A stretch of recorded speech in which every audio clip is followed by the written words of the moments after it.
Saksakallan gunarnavasya Vande Guru Sri Charanarvindam.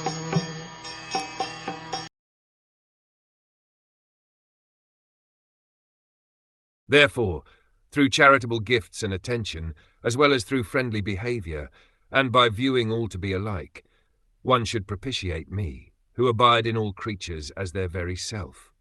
It should not be misunderstood that because the supersoul is dwelling within the heart of a living entity, the individual soul has become equal to him. The equality of the supersoul and the individual soul is misconceived by the impersonalist. Here it is distinctly mentioned that the individual soul should be recognized in relationship with the Supreme Personality of Godhead.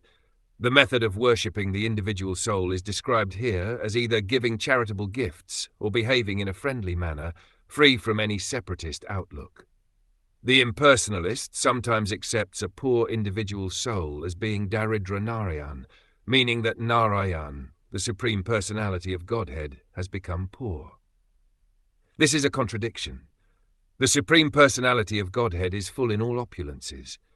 He can agree to live with a poor soul or even with an animal, but this does not make him poor. There are two Sanskrit words used here, mana and dana.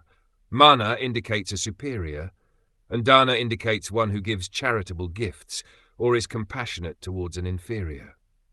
We cannot treat the Supreme Personality of Godhead as an inferior who is dependent on our charitable gifts. When we give charity, it is to a person who is inferior in his material or economic condition. Charity is not given to a rich man. Similarly, it is explicitly stated here that mana, respect, is offered to a superior, and charity is offered to an inferior. The living entities, according to different results of fruitive activities, may become rich or poor, but the Supreme Personality of Godhead is unchangeable. He is always full in six opulences.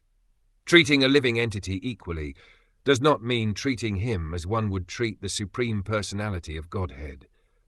Compassion and friendliness do not necessitate falsely elevating someone to the exalted position of the Supreme Personality of Godhead. We should not, at the same time, misunderstand that the supersoul, situated in the heart of an animal like a hog, and the supersoul situated in the heart of a learned Brahmana are different. The supersoul in all living entities is the same Supreme Personality of Godhead. By his omnipotency, he can live anywhere, and he can create his Vaikuntha situation everywhere. That is his inconceivable potency.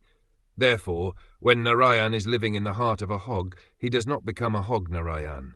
He is always Narayan and is unaffected by the body of the hog.